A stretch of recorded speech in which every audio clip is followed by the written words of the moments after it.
Good evening, everybody.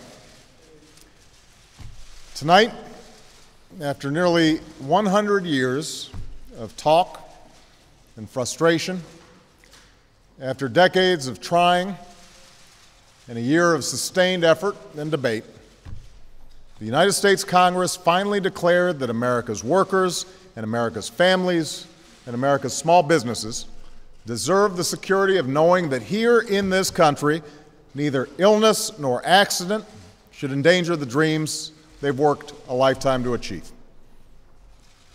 Tonight, at a time when the pundits said it was no longer possible, we rose above the weight of our politics.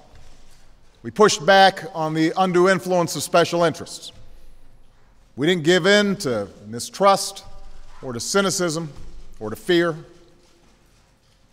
Instead, we proved that we are still a people capable of doing big things and tackling our biggest challenges.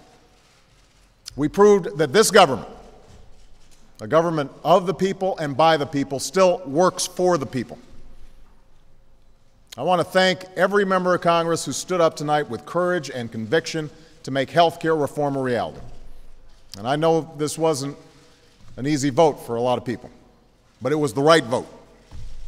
I want to thank Speaker Nancy Pelosi for her extraordinary leadership, and Majority Leader Steny Hoyer and Majority Whip Jim Clyburn for their commitment to getting the job done.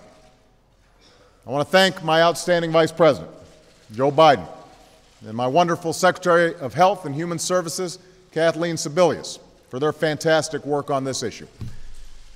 I want to thank the many staffers in Congress and my own incredible staff in the White House, who have worked tirelessly over the past year with Americans of all walks of life to forge a reform package finally worthy of the people we were sent here to serve. Now, today's vote answers the dreams of so many who have fought for this reform.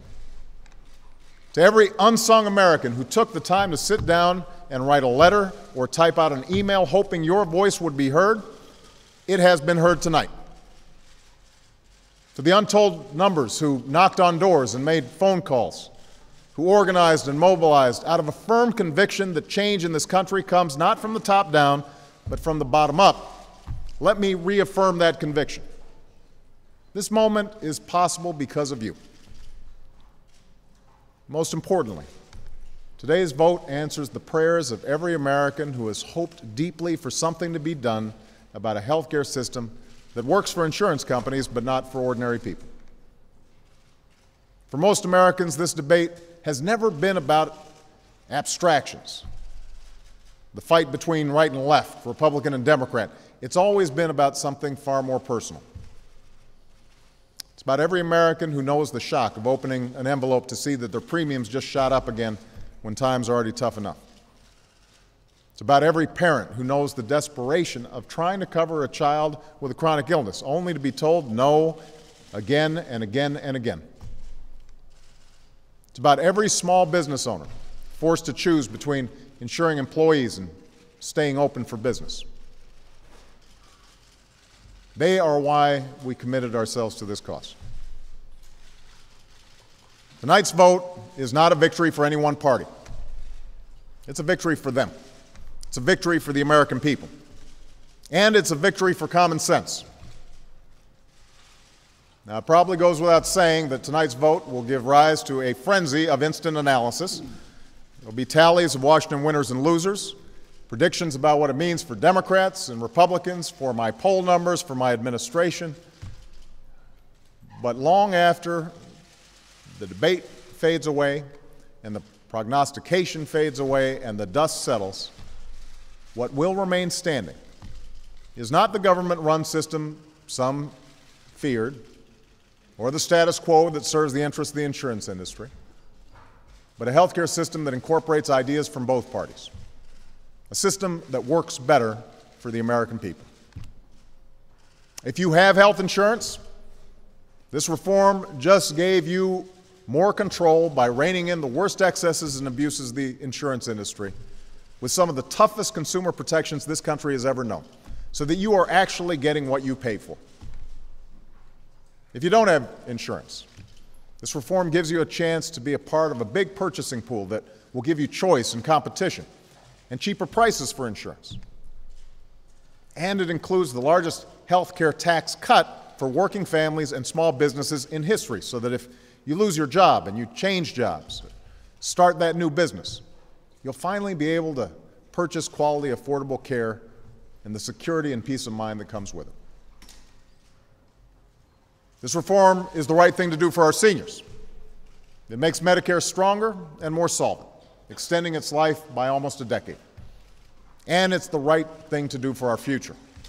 It will reduce our deficit by more than $100 billion over the next decade and more than $1 trillion in the decade after that. So this isn't radical reform, but it is major reform. This legislation will not fix everything that ails our healthcare system, but it moves us decisively in the right direction.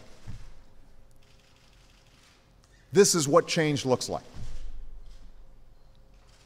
Now, as momentous as this day is, it's not the end of this journey.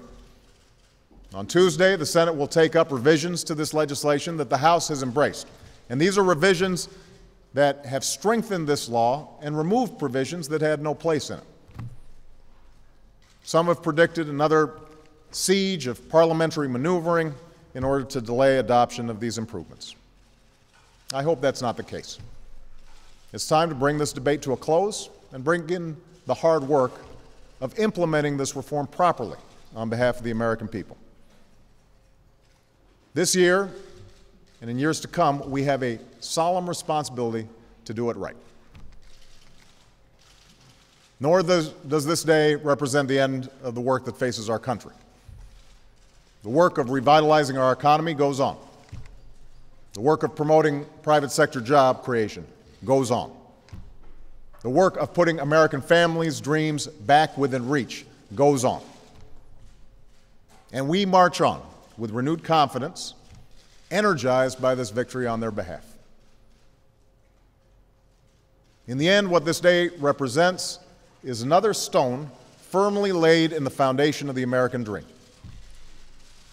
Tonight, we answered the call of history as so many generations of Americans have before us.